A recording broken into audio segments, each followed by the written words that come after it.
It's time to check your money with America's Money Maven, Vicki Brackens. Vicki Brackens is the president of Brackens Financial Solutions Network, LLC, and a registered representative of LPL Financial, member SIPC. Vicki, can you believe it is already Thanksgiving week? Can you believe it? I do not believe it, George. Okay, I don't know about you, but I don't have a turkey. I don't have any stuffing. Okay, I don't Okay. have anything. Okay, so I got I to get to work. I got my turkey, All right. and I got one of them frozen birds that I got one of those, and the girls are coming home. We ready? We All ready? right. Good. Well, I do believe I have some friends who are gonna be kind to me and my family this I know year. that's right. Okay. All right. So all I have to do is go over to Biscotti's and get ready. Okay. Okay. All All right. right. So what's on the agenda for what you gonna get? A carrot cake, a German chocolate cake? What kind of? Oh, carrot and cherry cheesecake. Oh, okay. Okay. Carrot and cherry cheesecake over at Biscotti's. Okay. All Nice. That's very right. good. And so I'll look for my tip when I get there for the plug. Listen, right? Listen, but Exactly. Okay.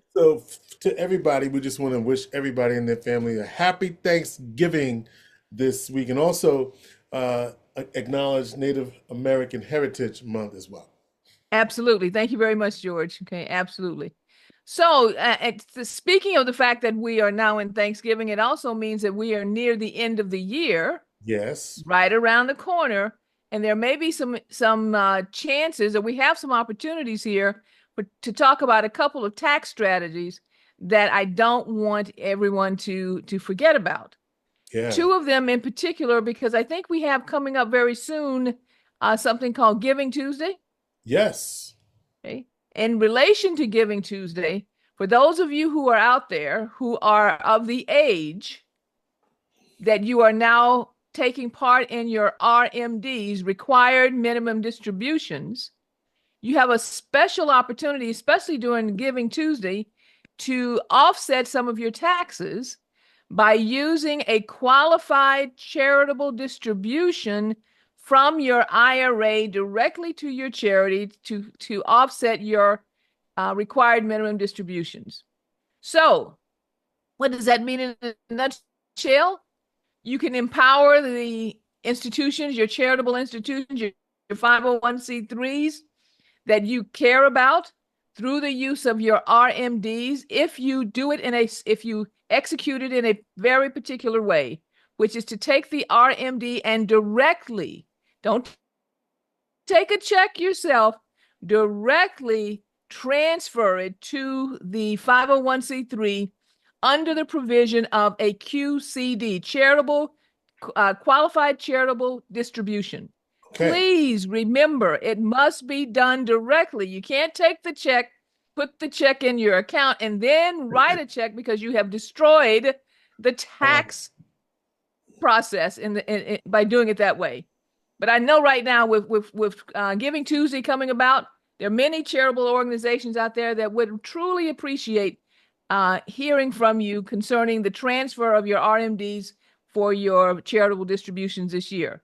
If you need help, most 501c3s here have forms because this has been going on for a while. They can walk you through the process or call your broker dealer or your investment manager direct and they will walk you through the process. What were you about to say, George? no, I was just gonna say that. Okay. No, I was gonna say anything, but like just to be remember, it has to go directly to the 501c3. I just want to reiterate that. Right. Okay. Must go directly to the 501c3. All right. Our second opportunity, Yes. Roth IRA contributions. Mm-hmm. Now, this again could be either for individuals of any age, but particularly retirees who have money sitting in their IRA accounts or extra cash sitting around, and you're wondering, what can I do for my grandchildren and my great grandchildren? Come How on. can I actually increase the legacy play with the cash or the accounts that I have that I am not using? And you're thinking, not using. Well, you know what, George? I can't tell you how many times I sit with clients and they go like, I don't want to spend this money, but I don't know what to do with it. And the government's making me take it out. What can I do? Here is a contribution. Here's a strategy that you should consider. You can contribute to a Roth IRA for any individual, but particularly when we're looking at your children, grandchildren, great-grandchildren, if certain things happen.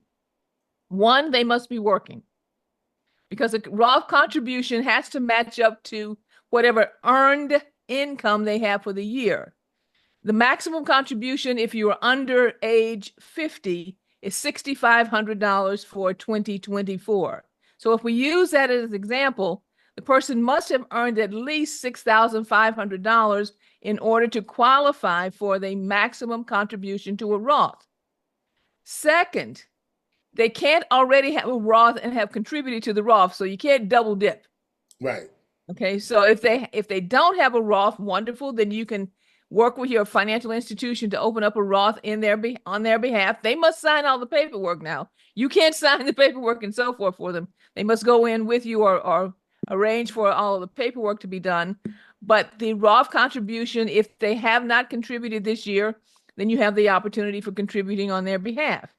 Mm-hmm. Third thing, when you're setting up the Roth IRA, understand that there are stipulations on how you can get the money back. Basically, it's 59 and a half. So you are forward contributing to make sure that they have retirement accounts going into the future. But here's the key thing about a Roth IRA. Contributions are tax deferred and tax-free upon withdrawal, as long as you follow the regulations. And there are some special situations for accessing the Roth IRA for first-time homebuyers and also for going to college for higher education. Roth IRAs are a very good Christmas gift, Hanukkah gift, Kwanzaa gift, all times. Roth IRAs, please consider using that as an estate planning tool or for gifting for legacy purposes going forward. So what do you think about that, George? I love that. And so what I was thinking is if the person doesn't have a Roth now, this is then a one-time contribution to that Roth. Well, it doesn't have to be a one-time. Okay, let's talk about that, right? Okay, so you can open up the Roth and say, listen, I know that I'm just giving an example. I have distributions that must come out of my account every year. And so I can now take that money that's coming out that I am forced to take out because of my RMD's required minimum distribution, as an example, contribute that to the Roth IRA for my grandkids, my kids, whoever it happens to be. And every year I know I'm going to get a distribution. You can contribute that up to the $6,500 or whatever the maximum may be. Realize, though, when the distribution happens, it is taxable income to you. It will be filed on your taxes, but what you are doing is creating tax-free legacy funding for a member of your family going forward. Beautiful. I love it. Okay. Free is always good. Okay. The last thing, yes, George? I was going to say, the last thing I want to talk about is this. But let me ask my question. Okay, go ahead. So could in that Roth vehicle, or could it be another vehicle that is also tax-free, like a 529 or something like that? It absolutely can. Okay. So now, thank you, Mr. Kilpatrick's been listening. Okay. Listening to America's Money Maven. Yes, we could also do the same thing for a 529 plan. The difference is with the 529 plan, depending on your tax bracket and what state you're in and what type of plan you are utilizing, you may also get a tax credit on the 529 contribution, plus create a non-taxed or tax-free educational account, as long as it's used for educational purposes for an individual going forward. And let's take it a little bit further, George.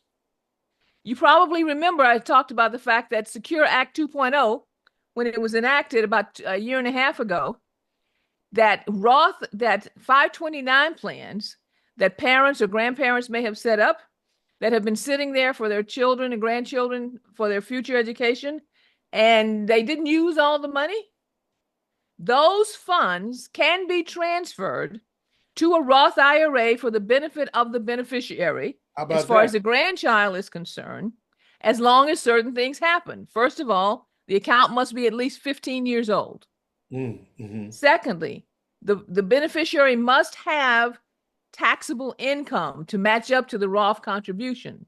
So let's say, okay, you had $100,000 sitting in there. You can, on an annual basis, transfer up to the maximum of whatever the contribution level is for the year. In this case, for 2024, it's $6,500. As long as they have worked and have taxable income to match the contribution going forward. The maximum, though, as far as how much can be contributed over the aggregate period, is $30,000. Okay. But still, $30,000 moving into a tax-free category for the future, that's a beautiful thing. It's a beautiful thing. Okay. All right. So we can both use it for contributions to 529s, or if you have a current 529, use it for Roth contributions going forward. We have Roth contributions, okay, on an annual basis to create Roth accounts and qualified charitable distributions. Finally, this is what I want to say. Mm-hmm. Just before I took a little bit of a break, I had to go off for business. Mm-hmm. I told everyone that I was going to teach a class in January if I got at least how many people, George? 20. 20. How many am I waiting for, George? 19. 19. Okay, 19. I guess everybody knows everything they need to know. Okay. Oh my God. Okay. Yes. Okay, I'm saying it again. Yeah, okay? You know what? When we took your little, well, you were still here, but you weren't here, right? Right. Okay. So we probably should have been more diligent. So let's give more. You want me to give a little bit more time? I would say yes, and let's talk it up some more. Our bad for not doing that during the little hiatus. So okay, then fine. So what I will say this week is we will be offering a class in January, as long as I can get at least 20 people who want to sign up for this class. Okay. And it's going to be on basic financial planning steps, just basic steps that you can implement at the beginning of the year that will make a difference in your year and in your future. We're going to talk it up, Vicki. All right. Okay. In order to sign up and to find out more details, send an email to info@Brackens, Brackens, Brackens, FSN.com. You don't have to be here in Syracuse because we're going to do it virtually. So wherever you are, yes. info@Brackens, FSN.com. I want to sign up for the class. That's all you have to do. Or I want details for the class. All right, George, at this point in time, I am going to say our plate is full.